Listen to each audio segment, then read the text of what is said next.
Un jour, son mari l'a mise à la porte, et 8 ans plus tard, elle est revenue en hélicoptère avec ses 4 enfants. Bonjour à tous. Profitez de ces moments de détente pendant que vous regardez. Isabella se tenait devant le miroir, ses mains tremblantes tandis qu'elle ajustait le délicat voile blanc. Aujourd'hui était son grand jour. Le mariage avait lieu dans un hôtel luxueux au cœur de New York. Une fille de la campagne comme elle n'avait jamais même rêvé d'une telle scène, une robe de mariée de créateur, des invités de marque, du vin français et le doux son du piano résonnant dans la grande salle. « Es-tu sûre que ça va ?» Une voix familière retentit derrière elle. C'était Christina, la meilleure amie d'enfance d'Isabella, l'une des rares invitées venues de Tucson pour le mariage. Isabella esquissa un faible sourire et hocha la tête. « Je vais bien. C'est juste que tout semble être un rêve. » Christina lui prit la main. « Un rêve que tu mérites. Andrew est un homme bien et qui a réussi, en plus. Tu vas être heureuse. » « Heureuse ?» Ce mot résonna dans l'esprit d'Isabella alors qu'elle remontait l'allée. Andrew, le marié, se distinguait dans son élégant costume noir, son regard perçant mais indéniablement charmant. Il sourit et lui tendit la main. Le mariage semblait être un rêve. Tout le monde chuchotait avec admiration à propos de la fille de la campagne qui avait conquis le cœur du jeune entrepreneur le plus prospère de New York. Les premiers mois de mariage ressemblèrent vraiment à un rêve. Andrew la choyait, l'emmenait en voyage en Europe et lui offrait des cadeaux coûteux. Il la montrait à tout le monde. « Ta beauté naturelle m'a captivée dès le premier regard. » Isabella crut un temps que l'amour pouvait vraiment transcender les classes sociales. Mais le rêve ne dura que 6 mois. Andrew commença à changer après que son entreprise de logiciels eut reçu un investissement majeur d'un fonds international. Les dîners romantiques disparurent. À leur place, il y avait d'interminables appels professionnels qui duraient après minuit. Isabella essayait de ne pas le déranger. Elle préparait toujours des dîners chauds et les laissait sur la table, l'attendant. La plupart du temps, il refroidissait. « Tu n'as pas besoin de préparer ces plats. J'ai déjà mangé dehors avec un client, » disait Andrew d'un ton sec en desserrant sa cravate et en allant directement dans son bureau. Isabella hochait la tête, cachant sa tristesse. Elle essaya d'entamer des conversations pendant le petit déjeuner. « Te souviens-tu quand nous sommes allés à Lake Placid ? Cette fois où je me suis perdue. » Andrew ne leva pas les yeux de son téléphone. « Ouais. C'était il y a une éternité. Arrête de répéter de vieilles histoires. » Au début, elle pensa que c'était juste la pression du travail, mais ensuite Andrew commença à faire des remarques dures. « Arrête de t'habiller comme une fermière. Nous vivons à New York maintenant, pas dans le ranch de tes parents. La façon dont tu prononces digitalisation est ridicule. Reste silencieuse quand nous avons des invités. Ton ami de Tucson vient te rendre visite ? Tu transformes cette maison en auberge ? » Isabella resta silencieuse. Elle ne voulait pas créer de conflit. Elle apprit seule à se maquiller, à prononcer les mots correctement, à cuisiner des plats européens au lieu des plats traditionnels que sa mère lui avait enseignés. Mais plus elle essayait, plus il devenait distant. Un soir, Isabella prépara du bœuf bourguignon, l'ancien plat préféré d'Andrew. Il en goûta une bouchée, puis posa sa fourchette. « Ça a le goût d'un truc de cantine bon marché, » marmonna-t-il sans même la regarder. « Andrew !» La voix d'Isabella tremblait. « Est-ce que tu ne m'aimes plus ?» Andrew leva les yeux et eut un petit rire sec. « L'amour ? Tu penses que l'amour suffit à faire tenir un mariage ? Le mariage est un partenariat. Tu n'apportes rien à notre couple, Isabella. Tu ne peux pas rencontrer de clients, tu ne peux pas parler technologie, et tu n'as aucune éducation notable. » Elle se mordit la lèvre, ses yeux commençant à s'embuer. « Mais je t'aime. » Les mots s'échappèrent comme un cri de désespoir. « Ce n'est pas la question. » Andrew se leva et s'éloigna, laissant sa jeune femme avec un dîner froid et un cœur brisé. Dans les jours qui suivirent, tout devint froid. Andrew partageait à peine la chambre avec elle. Il voyageait plus souvent et rentrait rarement avant minuit. Chaque fois qu'Isabella lui envoyait un SMS, les réponses étaient laconiques, en réunion. Occupé, n'appelle pas. Christina, la seule amie avec qui elle gardait encore contact, appela « Isabella, ça va ? J'ai entendu dire qu'Andrew avait été vu avec sa nouvelle secrétaire à une fête à Boston. » Isabella se figea. « C'est probablement juste professionnel. » Christina soupira. « Il ne te mérite pas. Si tu as besoin, je te ramène à Tucson. » Mais Isabella secoua la tête. Elle ne pouvait pas abandonner si facilement. Elle ne pouvait pas retourner en disgrâce. Un soir, Andrew ramena une femme étrange à la maison. Elle gloussait, portait une robe courte et avait une montre de créateur au poignet. « Isabella, voici Lorraine, ma nouvelle assistante, » dit Andrew nonchalamment. « Elle dîne avec moi ce soir. » Isabella se sentit comme anesthésiée. Elle s'assit à table, regardant silencieusement Lorraine rire et bavarder comme si elle-même n'était qu'une ombre dans la maison. Quand Lorraine partit, elle demanda doucement « Est-ce que tu me trompes ?» Andrew ricana. « Définique trompé. Je suis fidèle à mes sentiments. Tu ne me rends pas heureux. » Lorraine, si. Isabella ne répondit pas. Elle entra tranquillement dans sa chambre, ferma la porte à clé et pleura jusqu'à ne plus avoir de larmes. Cette nuit-là, pour la première fois, elle se sentit vraiment seule dans sa propre maison. Cet été-là, Isabella réalisa qu'elle n'était plus la femme qu'Andrew avait aimée autrefois. Tout semblait s'effondrer si vite. Les longues journées solitaires, les disputes sans fin et le sentiment constant d'être rabaissée ne faisaient que s'intensifier. Elle pouvait sentir la froideur dans chaque geste d'Andrew, les mots négligents, le mépris dans ses yeux. Isabella se tenait dans le salon, tenant un verre de vin rouge. Andrew était dans son bureau, sa voix filtrant à travers la porte. « Tu ne devrais pas sortir autant, Isabella. Ne me fais pas répéter. » Elle posa doucement le verre sur la table, regardant sa silhouette à travers la porte vitrée. Chaque fois qu'il parlait ainsi, elle se sentait comme une marionnette forcée d'obéir à ses ordres. Les choses les plus simples, faire les courses, voir des amis, même assister à une fête étaient devenus des événements étroitement contrôlés. « Je sortais juste un petit moment avec Christina. » « Ce n'est rien, » tenta d'expliquer Isabella, mais ses mots semblaient sans poids face au ton d'Andrew. « Tu n'as jamais une bonne raison d'aller quelque part. Nous sommes mariés, Isabella. Tu dois comprendre que tes actions ne sont plus seulement les tiennes. Elles sont les nôtres, » lança Andrew, la coupant. Ces mots étaient comme un couteau dans son cœur. Elle se mordit la lèvre, ne dit plus rien et s'éloigna. Mais au fond d'elle, la colère bouillait et le chagrin la submergeait. Était-elle encore elle-même à ses yeux? Sa belle-mère, Margaret, ne l'épargnait pas non plus. À chaque occasion, elle critiquait Isabella devant les autres. Et chaque fois, Isabella devait ravaler silencieusement l'humiliation. Comment ma belle-fille peut-elle être aussi stupide? Toute sa vie se résume à être épouse et mère sans la moindre éducation.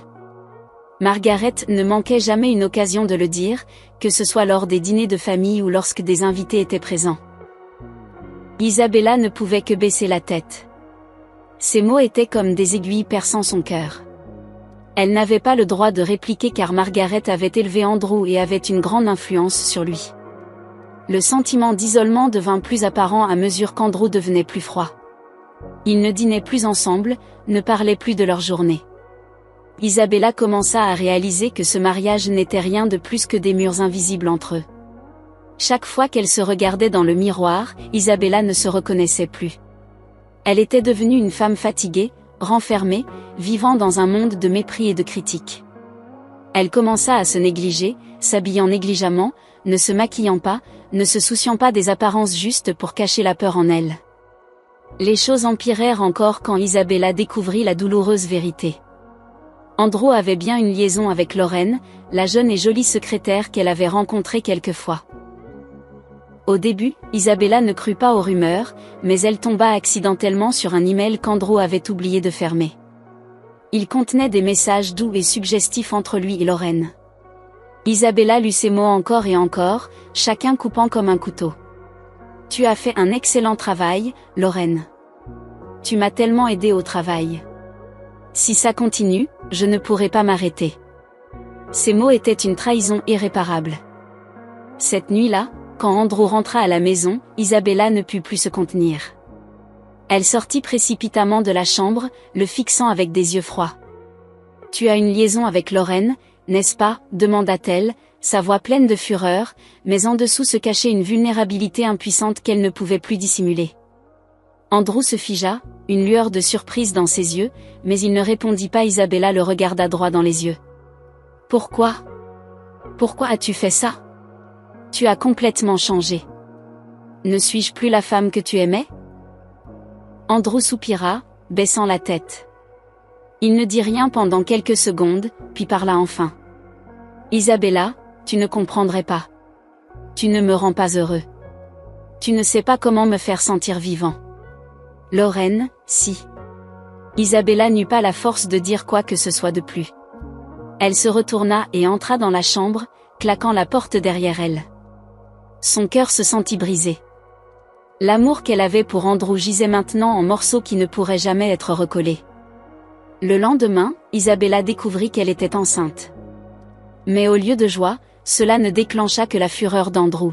« Tu crois me piéger ? Tu essaies de me retenir avec un bébé ?» rugit Andrew, la terrifiant. « Je n'ai pas besoin d'un gamin ici. Va-t'en. » Il ne voulait pas de famille. Il ne voulait pas de femme. Isabella le sentit profondément. Cette vie n'avait plus de place pour elle. Mais même ainsi, elle ne pouvait pas abandonner.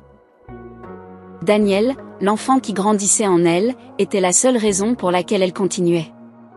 La pluie commença à tomber tard dans la nuit, des gouttes froides martelant la vitre comme si elles essayaient de déchirer le silence. Isabella se tenait là, les bras enroulés autour de son ventre, de la sueur froide sur le front, incapable de croire ce qui venait de se passer. Andrew l'avait mise à la porte au milieu de la nuit, sans réconfort, sans sympathie. Il l'avait chassée de la maison qu'elle avait autrefois cru être son foyer. Elle eut à peine le temps de ranger quelques affaires personnelles dans un vieux sac en toile. Elle n'emporta pas grand-chose, juste elle-même, le bébé en elle, et une douleur trop profonde pour être décrite. Andrew l'avait dit clairement. Il n'y avait plus de place pour elle. « Va-t'en, Isabella. Je ne veux plus jamais te revoir. » Ces mots tranchèrent profondément son cœur. Elle resta figée à la porte, incapable de dire si elle vivait un cauchemar ou si c'était sa nouvelle réalité. Elle leva les yeux vers Andrew une dernière fois, mais il s'était déjà détourné, retournant dans la chambre. La porte se referma derrière lui, la laissant là, seule et désespérée. Les larmes commencèrent à couler alors qu'Isabella sortait. Elle ne savait pas où aller. La seule chose qui restait dans sa vie était maintenant capturée dans ses larmes amères. Pas d'abri, personne vers qui se tourner. « Ça ne peut pas finir comme ça », se murmura-t-elle, marchant lentement dans la nuit. Ses talons hauts résonnaient sur le trottoir comme des pas de désespoir. Elle erra sans but dans les rues de la ville. La pluie tombait plus fort et Isabella commença à se sentir faible. Elle s'arrêta finalement à un vieil arrêt de bus où une faible lumière jaune vacillait au-dessus. Elle s'assit sur le banc, serrant son ventre, se recroquevillant contre le froid. C'est à ce moment-là qu'elle réalisa qu'il ne lui restait rien. Andrew ne l'aimait plus. Ne la voyait même plus comme une épouse. Toute sa vie avait été construite sur des mensonges, et maintenant elle devait faire face à un avenir incertain. Soudain, un taxi s'arrêta devant elle. Un chauffeur âgé aux cheveux argentés ouvrit la portière et la regarda avec des yeux doux. « Ça va, jeune femme ?» demanda le chauffeur. Isabella le regarda, hébétée, ne répondant pas tout de suite. « Je ne sais pas où je vais » murmura-t-elle. « Alors montez » dit gentiment le chauffeur. « Laissez-moi vous emmener quelque part en sécurité. » Elle regarda dans ses yeux bienveillants, et ce fut comme si une étincelle d'espoir avait illuminé sa nuit sombre. Elle se leva et monta dans la voiture sans dire un mot de plus. Le taxi s'éloigna dans la nuit pluvieuse, le monde autour d'eux devenant silencieux. « D'où venez-vous » demanda le chauffeur alors qu'ils traversaient les rues désertes. « Tucson » répondit Isabella, bien que sa voix soit faible. Elle avait l'impression d'être piégée dans un terrible rêve. « Tucson, hein ? Qu'est-ce qui vous amène ici ?» Elle prit une longue inspiration et dit « J'ai été mise à la porte de chez moi. Je n'ai nulle part où aller.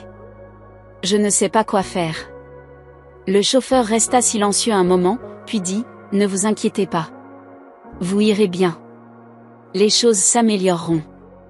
Parfois, des choses terribles doivent arriver pour que nous puissions découvrir ce qui compte vraiment. Ces mots firent l'effet d'un baume. Pas assez pour guérir les blessures de son cœur, mais au moins assez pour lui rappeler qu'elle n'était pas complètement seule. Isabella regarda par la fenêtre, observant les gouttes de pluie tomber, mais au fond de son cœur, il y avait un étrange sentiment de soulagement. Le trajet dura 1 heure, mais pour Isabella, chaque minute semblait durer un siècle. Finalement, le taxi s'arrêta devant une vieille pension de famille, ses lumières brillant faiblement, accueillant les âmes perdues cherchant refuge. Vous êtes arrivés. Reposez-vous. Demain est un nouveau jour, dit le chauffeur en ouvrant la portière et en la regardant avec la chaleur d'un père. Isabella hocha la tête en signe de gratitude, ses jambes fatiguées sortant de la voiture. Elle entra dans la pension, sentant le confort de ses 4 murs, même si la solitude et le malaise persistaient en elle. Mais au moins, cette nuit froide et pluvieuse, elle n'était pas complètement abandonnée. Isabella se réveilla le lendemain matin, les yeux lourds après une nuit blanche. La petite chambre de la vieille pension n'avait qu'un lit simple et une table en bois chaleureuse. Les murs étaient tachés, et la lumière de la fenêtre n'était pas assez forte pour chasser le froid. Elle s'assit, frotta son ventre et se demanda silencieusement, « Puis-je recommencer ?» Elle regarda tranquillement par la fenêtre, où les gouttes de pluie s'accrochaient encore à la vitre, reflétant la pâle lumière d'un nouveau jour. Quelques heures auparavant, elle avait été une épouse, une femme enveloppée de richesse et de fierté. Mais maintenant, elle n'était qu'une femme seule sans endroit où aller, luttant pour survivre. Isabella prit une profonde inspiration et sortit du lit. Elle prit son vieux téléphone, l'alluma et vit quelques messages de Christina, la seule amie qui gardait encore le contact. Mais elle n'eut pas le courage de les lire. Chaque fois qu'elle voyait le nom de Christina, elle se sentait comme une ratée. Elle ne voulait demander de l'aide à personne. C'était la dernière chose qu'elle voulait faire. Mais la vie ne vous permet pas d'attendre. Isabella devait recommencer. Même si elle était remplie de douleur, elle ne pouvait pas abandonner. Le bébé en elle avait encore besoin d'elle et elle ne pouvait pas échouer à nouveau. Après s'être lavée, Isabella sortit chercher un travail. Elle n'avait pas beaucoup d'argent, juste assez dans son portefeuille pour acheter de la nourriture pour 1 semaine. Mais elle savait que si elle ne commençait pas quelque part, elle ne pourrait jamais se relever. Elle marcha dans des rues calmes, les bras autour de son ventre, jusqu'à ce qu'elle s'arrête devant un petit café. Son ventre de 3 mois commençait à se voir, mais elle pouvait encore le cacher sous de vieux vêtements. Isabella n'avait pas la confiance nécessaire pour entrer. Elle resta dehors un moment, regardant par la fenêtre. Les gens à l'intérieur parlaient et riaient, mais personne ne la remarqua. Elle continua de marcher, regardant autour d'elle, espérant trouver une sorte de travail, n'importe quel travail. Elle savait qu'elle devrait faire quelque chose de subalterne, mais elle n'avait pas le choix. Elle devait survivre pour elle-même et pour son enfant à naître. Toute la matinée passa sans succès. Isabella commença à se sentir désespérée, mais finalement, elle tomba sur un petit restaurant. Une vieille enseigne à l'extérieur indiquait clairement « Recherche personnelle ». Isabella entra, serrant fermement son sac usé. Le propriétaire, un homme d'âge moyen, la regarda de haut en bas avant de demander « Vous cherchez un travail ?» Isabella hocha la tête. « Oui, je veux travailler ici. » L'homme la fixa un moment, puis hésita avant de dire « Avez-vous de l'expérience comme serveuse ?» « Non, répondit Isabella, mais j'apprends vite et je travaillerai dur. » Il ne dit rien d'autre, lui fit juste signe de s'asseoir. « D'accord, j'ai besoin de quelqu'un tout de suite. Vous commencerez cet après-midi. » Isabella le remercia et sortit. Elle sentit qu'elle avait fait un petit pas en avant dans ce sombre chapitre de sa vie. L'humiliation et la trahison étaient toujours là, mais au moins maintenant elle pouvait survivre. Au moins maintenant elle pouvait subvenir à ses besoins et à ceux de son enfant à naître. L'après-midi, Isabella commença son travail de serveuse. Les tâches étaient simples mais incroyablement épuisantes. Elle portait de la nourriture, versait de l'eau, nettoyait les tables et baissait la tête en acceptant les critiques sévères des clients. Mais cela n'avait pas d'importance. Elle se disait qu'au moins elle avait un travail. Elle ne se sentait plus inutile. Elle pouvait recommencer. Pourtant, chaque fois qu'elle levait la main pour essuyer une assiette, Isabella pensait à Andrew, aux mots qu'il avait dit, à la façon dont il l'avait jetée dehors comme une étrangère. La douleur persistait dans son cœur, mais elle se répétait sans cesse, « Reste forte, Isabella. Tu peux le faire. » À partir de ce jour, jour après jour, Isabella travailla dur dans le petit restaurant. Bien que le travail ne paie pas beaucoup, elle s'accrochait à l'espoir. Chaque soir, elle rentrait chez elle, tenait son ventre et se promettait de ne jamais abandonner. Elle ne se laisserait pas consumer par les ténèbres pour toujours. Tard dans la nuit, pendant que tout le monde dormait, Isabella lisait des livres et étudiait l'anglais sur son vieux téléphone. Elle n'avait plus le temps de se détendre ou de rêver comme autrefois. Chaque jour, elle luttait contre elle-même, contre la douleur et le désespoir. Le temps passa comme un ruisseau tranquille. Isabella s'adapta progressivement à son travail au petit restaurant. Les longues journées étaient fatigantes et ses mains devinrent calleuses à force de nettoyer et de servir constamment. Mais elle ne se sentait plus aussi épuisée qu'avant. Quelque chose en elle avait changé, une force intérieure et une détermination qui refusaient de se rendre.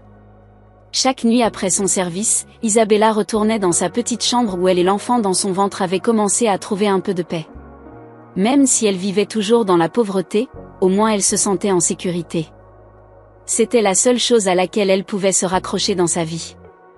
Isabella ne pouvait pas abandonner son rêve, peu importe à quel point la vie devenait difficile. Jour après jour, elle consacrait le peu de temps qu'elle avait à apprendre à coder grâce à des vidéos en ligne. Elle savait qu'elle ne pouvait pas rester coincée à faire des petits boulots pour toujours. Si elle voulait échapper à sa situation actuelle, elle devait grandir. Elle devait changer. Un jour, en travaillant au restaurant, Isabella entendit une conversation entre des clients. Ils parlaient de technologie, de travail en freelance, de conception web, de traduction. C'était une opportunité qu'elle n'avait jamais envisagée.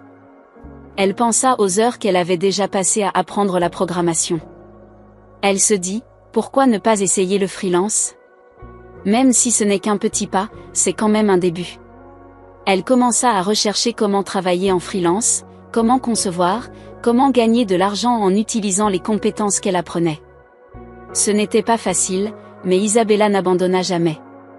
Nuit après nuit, elle étudiait, tapait des lignes de code, rencontrant parfois des erreurs qu'elle ne pouvait pas corriger, mais elle restait déterminée, se disant, tout peut s'apprendre.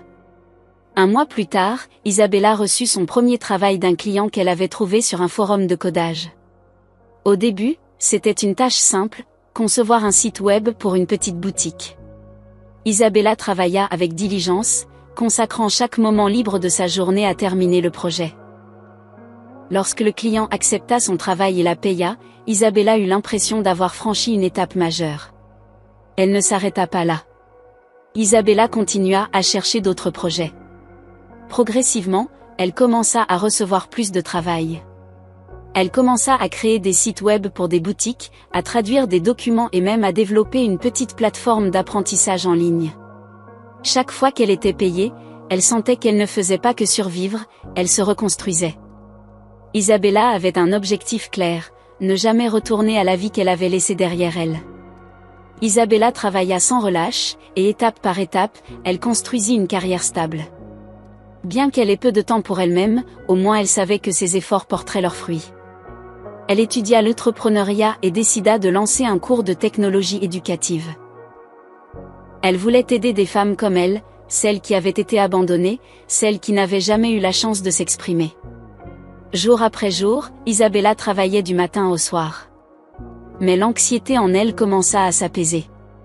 Chaque fois qu'elle regardait son fils, Daniel, elle sentait qu'elle avait une raison de continuer à se battre. Elle ne laisserait pas son enfant grandir dans un monde où sa mère était faible et n'avait rien. 1 an plus tard, Isabella reçut une merveilleuse nouvelle. Son cours avait connu un succès précoce. Un fonds d'investissement décida d'investir dans son entreprise et elle fut invitée à prendre la parole lors de conférences internationales sur la technologie. Elle ne pouvait en croire ses yeux en lisant le message. Tous les efforts, toute la sueur et les larmes qu'elle avait investies dans son travail avaient enfin porté leurs fruits. Isabella ne pourrait jamais oublier les premiers jours où elle travaillait dans le restaurant, sans personne pour l'aider, apprenant tout à partir de zéro. Mais maintenant, Elle se tenait sur ses deux pieds, et elle avait créé ses propres opportunités. Elle n'était plus la femme timide vivant dans l'ombre du mépris des autres. Elle était une mère, une femme forte, et elle avait prouvé à tout le monde que peu importe comment la vie essayait de l'écraser, elle n'abandonnerait jamais. L'entreprise d'Isabella ne lui apporta pas seulement le succès financier, mais renouvela également sa confiance en elle. Elle créa un environnement où les femmes pouvaient apprendre, grandir et devenir indépendantes. Et au milieu de ces intenses journées de travail, Isabella se rappelait toujours que tout ce qu'elle faisait avait un but, pour son fils Daniel et pour elle-même. Elle n'oublia jamais les épreuves qu'elle avait endurées. Les nuits blanches, les échecs, les moments de désespoir. Mais maintenant, debout au sommet du succès, Isabella savait qu'elle s'était conquise elle-même. Andrew n'était plus l'homme qu'Isabella avait aimé autrefois. Elle le savait depuis longtemps. Mais maintenant, en apprenant qu'il avait complètement échoué, un étrange sentiment de tristesse remua dans sa poitrine. Un jour, alors qu'elle travaillait, Isabella reçut un appel d'un numéro inconnu. Quand elle répondit, la voix à l'autre bout la fit marquer une pause.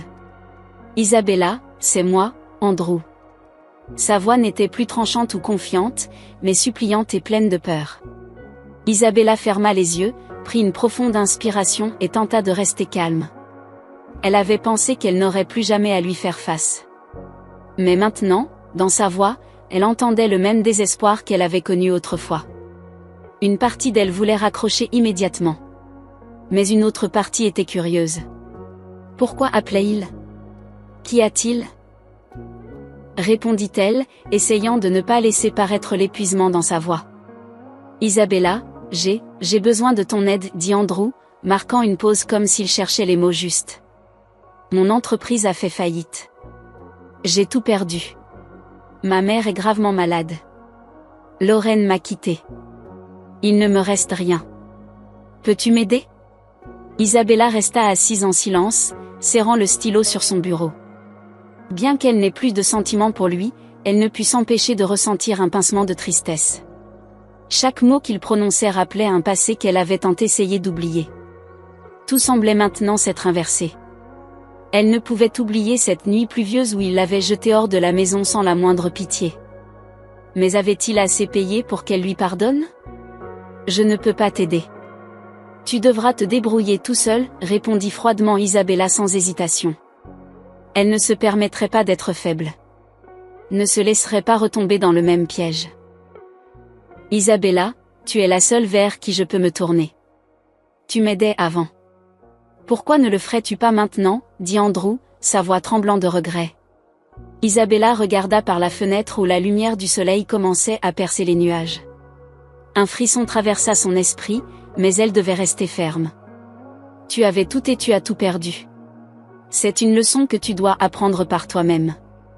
Je ne peux pas t'aider à nouveau. Elle raccrocha sans attendre qu'il parle davantage. La douleur dans son cœur n'avait jamais complètement guéri. Mais maintenant, elle n'était plus la fille faible qu'elle avait été. Elle avait trop enduré pour retourner vers l'homme qui l'avait abandonnée. Isabella n'était pas du genre à pardonner facilement, surtout pas quand il avait été celui qui avait tout détruit. Le temps passa et bientôt, les nouvelles d'Isabella se répandirent partout. Les gens commencèrent à l'appeler la jeune PDG millionnaire alors que son entreprise continuait de croître. La presse rapporta ses réalisations dans le domaine de la technologie éducative. Isabella n'était plus la femme brisée par un mariage raté. Elle s'était relevée seule et maintenant elle aidait d'autres femmes, des femmes comme elle, à sortir des décombres de leur vie. Un jour, alors qu'elle assistait à une conférence internationale sur la technologie éducative, Isabella reçut un appel inattendu. C'était d'un numéro inconnu. « Bonjour Isabella, je suis l'un des organisateurs de cette conférence.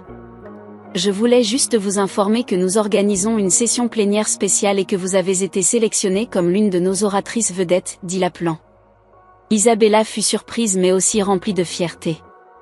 C'était une opportunité majeure pour elle de partager les expériences et les leçons qu'elle avait tirées de sa propre vie. Après une brève pause, Isabella répondit « Merci beaucoup. Je serai là. » Quand le discours principal se termina, Isabella se tenait sur scène, regardant le public l'applaudir. Elle sourit, sentant un profond sentiment de fierté gonfler sa poitrine.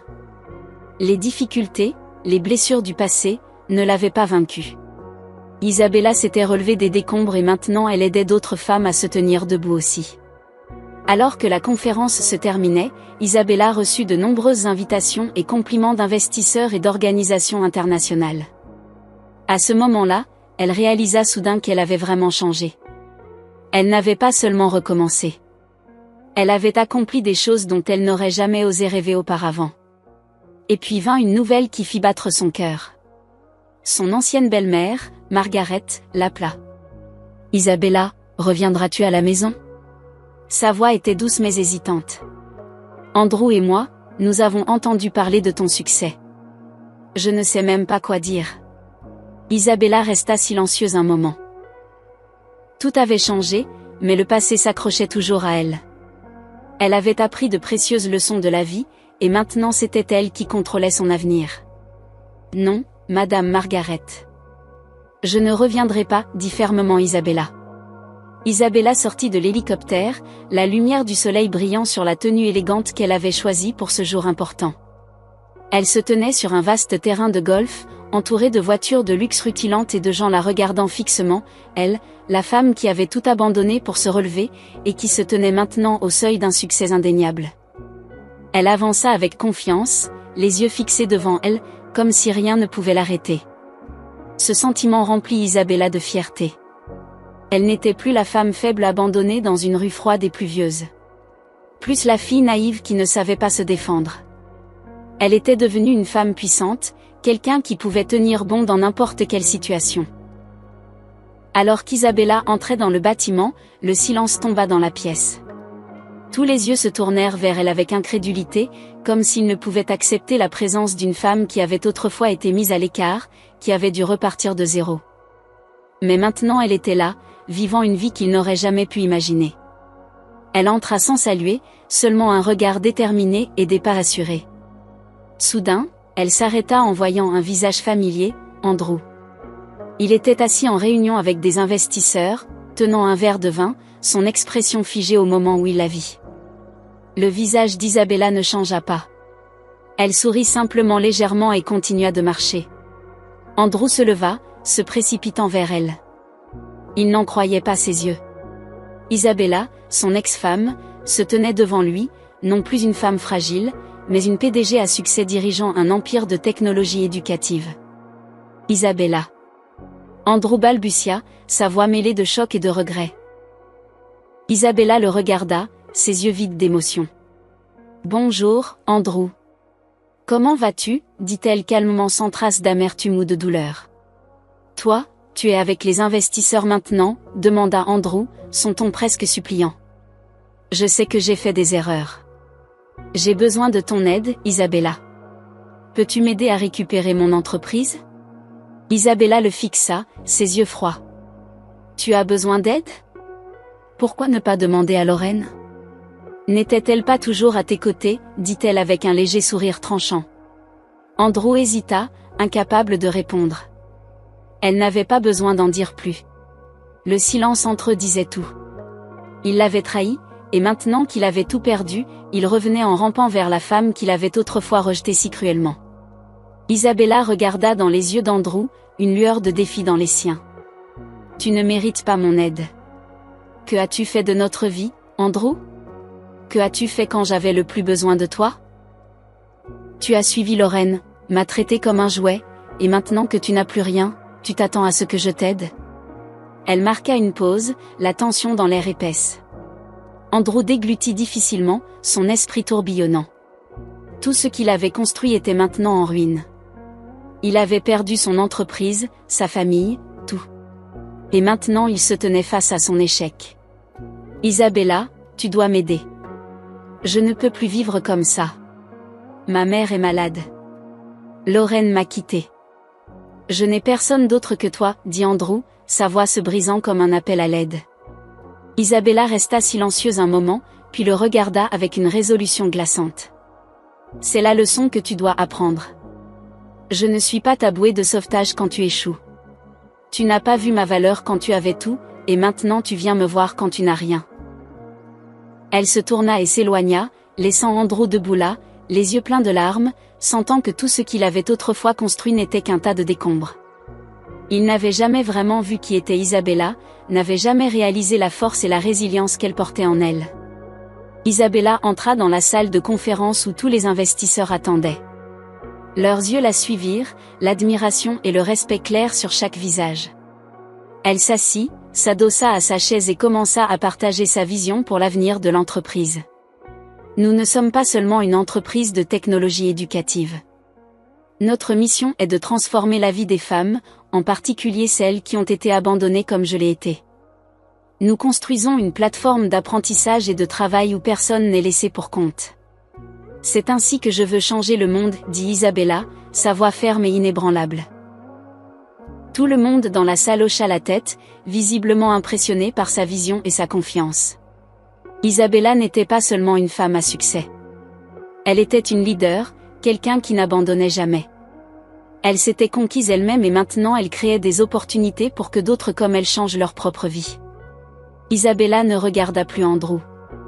Elle savait que cet homme n'avait plus de place dans sa vie. Et c'était sa plus grande victoire. Pas le succès financier, pas l'entreprise, mais son triomphe à s'être relevé de l'échec et à ne plus jamais laisser personne la démolir. Isabella se tenait sur scène, le projecteur illuminant son visage, chaque faisceau soulignant la force et la confiance d'une femme qui avait surmonté tant de défis. Elle n'était plus l'épouse abandonnée par une nuit pluvieuse. Plus la fille de la campagne naïve, elle était maintenant une PDG à succès, inspirant des femmes partout dans le monde. Le prix de la femme la plus inspirante de l'année à New York était la preuve la plus claire du chemin qu'elle avait parcouru. Elle regarda la foule, les visages remplis d'admiration. Ce n'était pas seulement un prix prestigieux. C'était une confirmation de tout ce pourquoi elle s'était battue et avait construit. Plus de solitude. Plus de douleur. Plus de nuits sans fin remplies de désespoir. Isabella avait réécrit son destin. Et maintenant elle se tenait ici pour prouver que chaque femme pouvait faire de même, si elle n'abandonnait jamais. Elle accepta le prix avec un sourire satisfait, remercia tout le monde dans la salle et quitta la scène. En sortant, les flashs des appareils photo crépitèrent, les applaudissements et les félicitations résonnant en arrière-plan. Mais à ce moment-là, Isabella sentit une partie d'elle-même qu'elle n'avait jamais connue auparavant. De retour à son hôtel, elle reçut un appel d'un numéro familier, son ancienne belle-mère, Margaret. Isabella n'avait pas répondu à ses appels par le passé, mais cette fois, elle décida de décrocher. « Isabella, ma chérie », la voix de Margaret arriva doucement, hésitante. « J'ai entendu dire que tu as réussi. Je suis très fière de toi. Tu l'as fait. » Isabella resta silencieuse quelques secondes. Margaret avait toujours été froide avec elle, toujours critique, ne l'ayant jamais vraiment appréciée. Mais maintenant, en entendant ces mots, une petite partie d'elle ne put s'empêcher de ressentir une pointe de tendresse. Elle l'avait fait. Elle avait prouvé à Margaret que peu importe son sexe ou d'où elle venait, elle pouvait réussir. Merci. Mais je n'ai pas fait ça pour quelqu'un d'autre. Je l'ai fait pour moi-même. Et je l'ai fait pour mon fils, Daniel, répondit Isabella, sa voix calme mais pleine de résolution. Margaret resta silencieuse un long moment, puis dit, « Tu as raison. Tu as absolument raison. Peut-être que j'avais tort. Je pensais faire ce qu'il y avait de mieux pour toi, mais je ne t'ai pas comprise. Maintenant je comprends, Isabella. Tu as vraiment changé ta vie. » Isabella ne répondit pas tout de suite. Au lieu de cela, elle ressentit un calme sentiment de soulagement dans son cœur. Elle n'avait plus besoin de la validation d'Andrew ou de sa belle-mère. Elle avait construit une nouvelle vie par elle-même, indépendante de quiconque, et c'était ce qui comptait vraiment. Le lendemain, les médias couvrirent le triomphe d'Isabella. Les grands journaux comme USA Today et le New York Times titrèrent « Femme indépendante, jeune PDG réussie avec son rêve éducatif ». Les gens à travers le pays commencèrent à la reconnaître non seulement pour son succès professionnel, mais aussi pour les valeurs qu'elle apportait à la société. Cependant, la victoire ne s'arrêta pas au prix ou à la reconnaissance. Isabella commença à remarquer un changement dans sa façon de voir la vie. Elle ne voulait plus seulement changer son propre destin. Elle voulait aider d'autres femmes, celles qui, comme elle autrefois, avaient été piégées dans l'humiliation, la souffrance et le manque. Elle commença à agrandir son entreprise et lança des cours spécifiquement pour les mères célibataires. Elle savait qu'avec sa vision, elle pourrait créer un monde où chacun aurait une chance de changer sa vie. 1 an plus tard, Isabella inaugura un réseau d'écoles nommé Empower Academy, une plateforme éducative gratuite dédiée aux mères célibataires et aux femmes dans le besoin. Sa mission était claire, fournir des opportunités d'apprentissage, de développement de carrière et un chemin vers l'indépendance pour les femmes qui avaient été laissées pour compte. Debout devant ses premiers étudiants lors de la cérémonie d'ouverture, Isabella fut submergée de joie. Il la regardait comme un guide, un modèle à suivre. Isabella ne se sentait plus seule car elle savait qu'elle ne construisait pas seulement une carrière.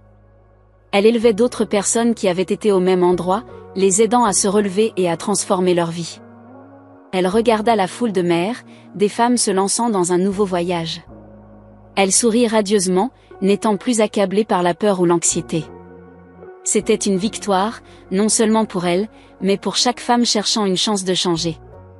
Après la cérémonie d'ouverture, Isabella rentra chez elle et regarda une vieille photo de famille. Elle ne se souvenait plus de la douleur, des nuits blanches gonflées de pleurs, ou des mots durs d'Andrew et Margaret. Elle savait qu'elle avait tout surmonté, avait résisté à chaque défi, et maintenant elle pouvait enfin être fière de qui elle était devenue. Son fils Daniel courait dans la maison en riant joyeusement. Isabella le regarda, et à ce moment-là, elle comprit qu'elle avait fait le bon choix. Ce qu'elle avait maintenant n'était pas de la chance. C'était le résultat d'un effort incessant.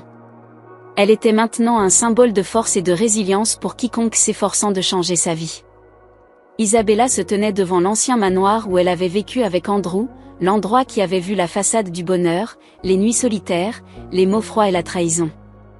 Le manoir était maintenant abandonné, n'étant plus le foyer chaleureux qu'elle avait cru durer éternellement. Mais en le regardant, Isabella ne ressentit plus de douleur.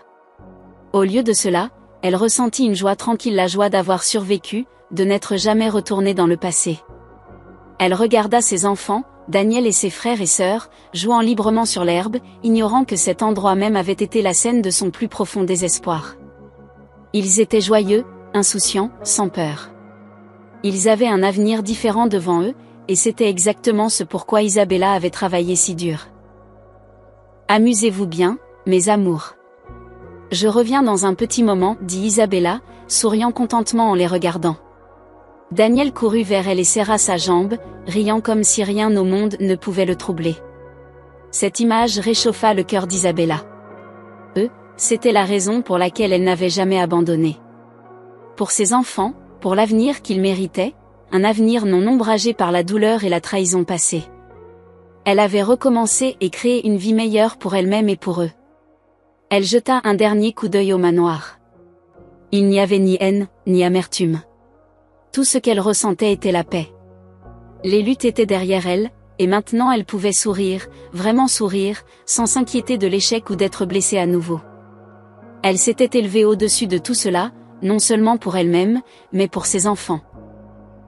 Un peu plus tard, alors que les enfants jouaient encore dehors, Isabella s'assit sur un banc dans le jardin, les yeux tournés vers le ciel bleu. Tout semblait maintenant si beau, si paisible. Elle savait que peu importe à quel point le passé avait été douloureux, elle avait gagné. Elle ne s'était pas laissée entraîner plus bas. Isabella se rappela qu'elle méritait tout ce qu'elle avait maintenant. La liberté, le succès, plus important encore, la paix d'esprit. Soudain, son téléphone vibra. C'était un message de Christina, l'amie de longue date qui était restée en contact pendant toutes ces années. Félicitations, Isabella. Tu l'as fait. Je suis si fière de toi. Nous nous reverrons toujours, n'est-ce pas? Isabella lut le message et sourit. Christina avait toujours été la seule personne à ses côtés, la vraie amie sur laquelle elle pouvait compter. Elle répondit, merci, Christina. Absolument. Je n'oublierai jamais ce que tu as fait pour moi. Ce message n'était pas seulement une félicitation. C'était un rappel qu'elle n'avait jamais été vraiment seule dans ce voyage. Même si ses proches ne la comprenaient pas, même si le monde lui avait tourné le dos, elle avait de vrais amis et des gens comme Christina étaient des récompenses qu'elle ne tiendrait jamais pour acquises. Avec un sourire, Isabella se leva et rentra dans la maison. Elle regarda ses enfants, ses yeux pleins d'amour.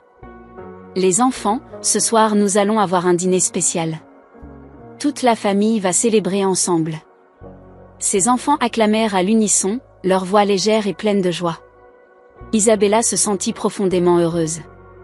Elle leur avait donné une nouvelle vie, une vie sans peur, sans l'ombre de la trahison et de la douleur. Ces enfants n'auraient jamais à être témoins de la blessure de leur mère à nouveau. Et c'était ce qu'Isabella chérissait le plus. Après le dîner, Isabella s'assit à table, regardant ses enfants dormir profondément sur le canapé. Elle les observa tranquillement, s'imprégnant de la chaleur de leur petite maison. Ce n'était pas un manoir luxueux. Il n'y avait pas de richesse somptueuse, mais elle avait tout ce dont elle avait besoin, une famille aimante, un travail qui la passionnait, et surtout, la dignité et l'indépendance qu'elle avait reconquises. Elle se souvint des jours les plus sombres où elle pensait ne pas survivre. Elle se souvint des nuits où elle n'avait aucune idée de quoi faire ensuite, quand Andrew l'avait abandonnée et que tout ce qu'elle pouvait faire était de s'accrocher à sa douleur. Mais maintenant, en regardant ses enfants, Isabella savait qu'elle avait fait le bon choix. Elle n'avait pas abandonné, et elle avait prouvé que personne ne pouvait la vaincre, sauf si elle le permettait. Désormais, chaque pas qu'elle ferait serait un pas vers la liberté. Et elle n'avait besoin du pardon de personne car elle s'était déjà pardonnée elle-même. Isabella sourit, se sentant vraiment, complètement heureuse. La leçon de son histoire est la suivante: la résilience et le respect de soi peuvent nous aider à surmonter n'importe quel défi. Isabella n'a pas laissé un passé douloureux ou la trahison de quelqu'un d'autre effacer sa confiance en elle. Elle a prouvé que, peu importe à quel point la vie peut devenir terrible, nous pouvons nous relever, reconstruire et créer un avenir meilleur. Le plus important est de ne jamais perdre espoir et de toujours trouver la force en nous-mêmes. Si vous avez aimé cette histoire, nous vous invitons à lui donner un j'aime et à vous abonner à notre chaîne. Votre soutien nous motive à continuer de vous apporter des histoires émouvantes presque tous les jours. Nous sommes très reconnaissants de votre soutien. À bientôt. Smooching it. All right. Let's get out of here. Gross.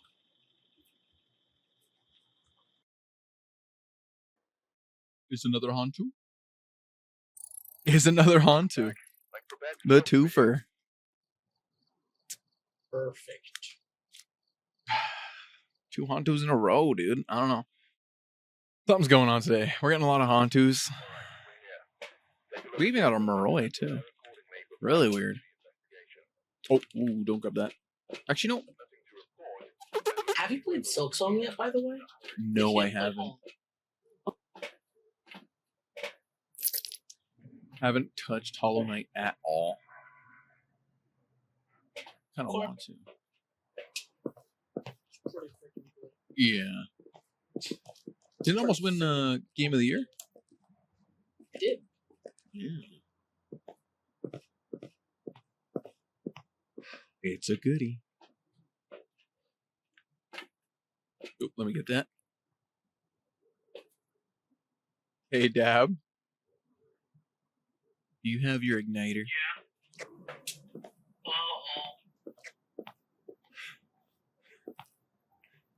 Just making sure. Oh! Tried to hunt? My face.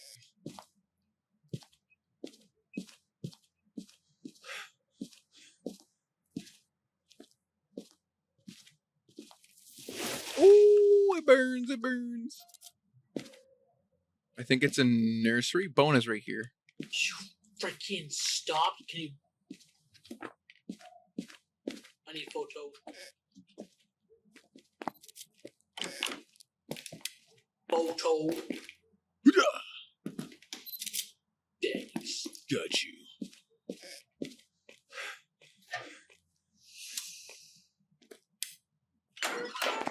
Hey, it just turned on a light in the freaking... It just turned on a light in the room I was in. It's a long room ghost. Ooh. It's Good a thing long we room have ghost. that. It turned on... It might be a djinn because I know that djinns are long room ghosts that can turn on lights when they long roam to you. Mm-hmm. Right? Yeah. I believe that's something. So I'm You gonna have- go ahead and circle djinn if I die. Do you have photo? Yeah. Get it. Yeah, let's go.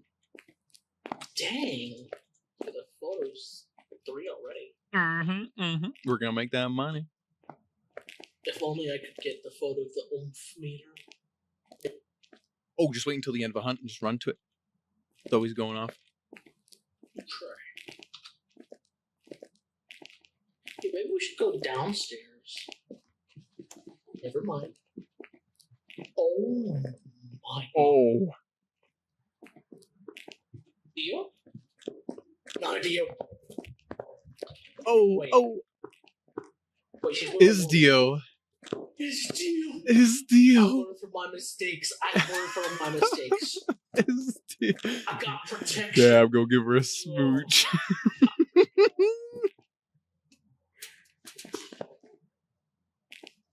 Go get that photo. Go get that photo. That's so funny.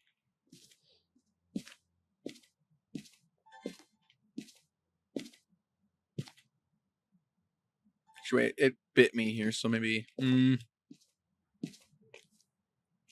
I'll go downstairs.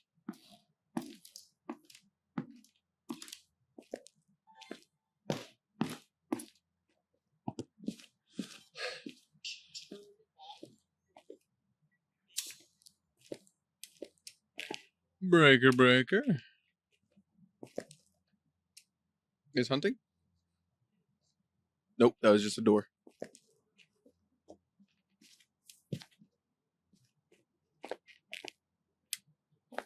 Oh, my eyes. Oh, my goodness. Up, no. We need Mikey. What's that? We need Mikey, Paranormal Mike. Oh, yeah. Paranormal Parabolic.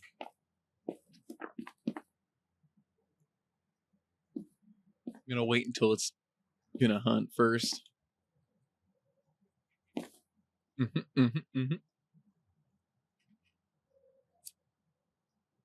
maybe it's a freaking mimic. Watch it mimic a Revy next. Oh yeah, we won't hide from it because it's a Dio.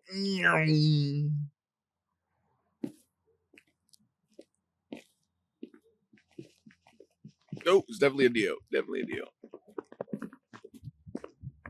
Hi.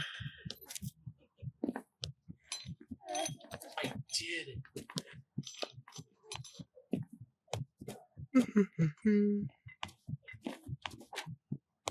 Boom, boom, boom, boom. Oh my goodness, my ears. Oh my god.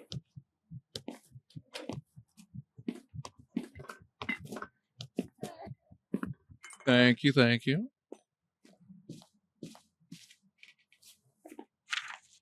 Got all the photos? Okay, where is it hunting from? Nursery? Or is it foyer? Hit breaker again. So for viewers who don't have the context, one night I saw that it was a Dio. I got a little too close when pretending to smooch it, and then it leaned in for the smooch and got me. Yep. So I learned my lesson.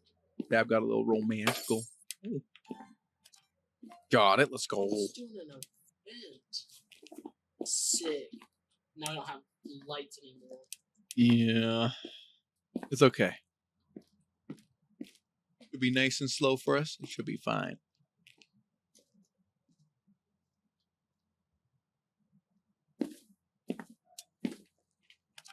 What?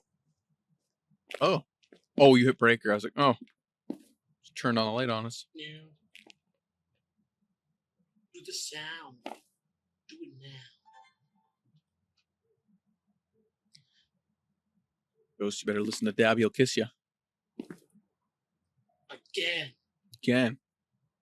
As a threat.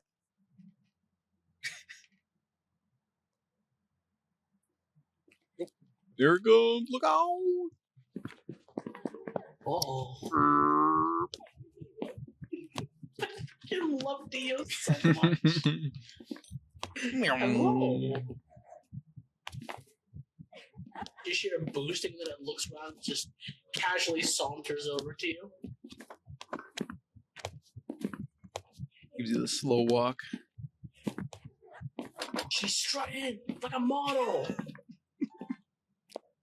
The most fashionable of ghosties. Take a look at her dress. Oh my. All designer.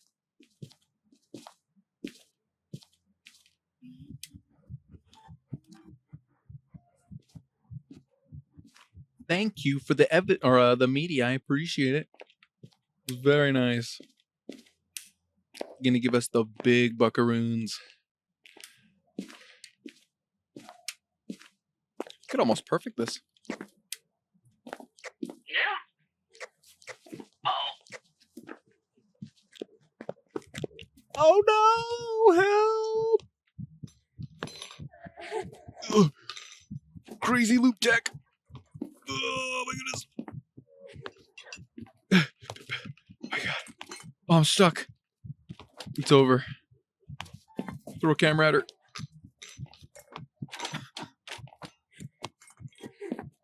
Boom, boom, boom, boom, boom, boom, boom, boom. Awesome.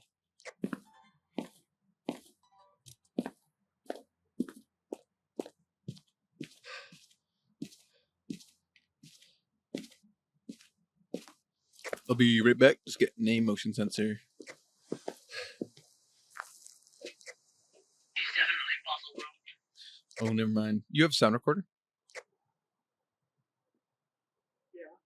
That's why we can't both have it. Only got one slot.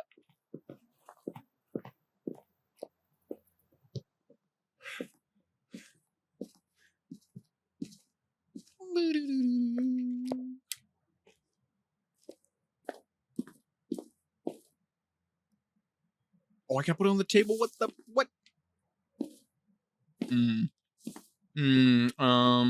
Here's the most open air. I guess right here. That'll do.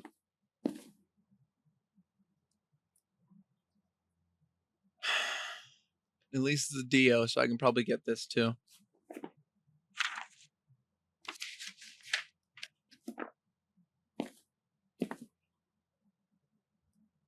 Here it comes. I think. Oh, maybe not. No, it's just an event. No event, and I will have my cruzy in there. Okay. My cruzy is now gone. Okay.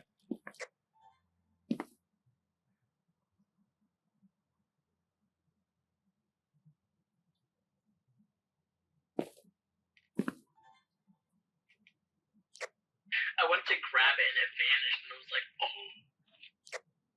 Oh, so it didn't even get fully destroyed? It just disappeared? Oh, no, it got fully destroyed before I could grab it. Oh, gotcha.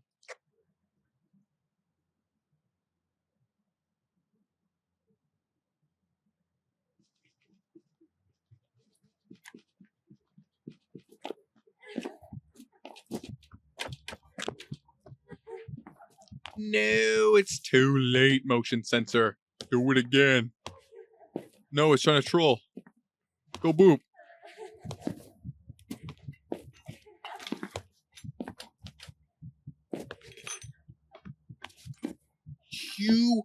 Oh, it's trolling so hard. Got it. Jeebus.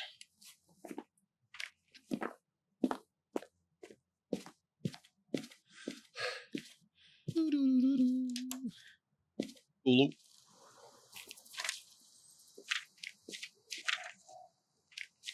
Looking good. Is looking good. Looks like we got a perfect on zero Evie. Nice. I think that's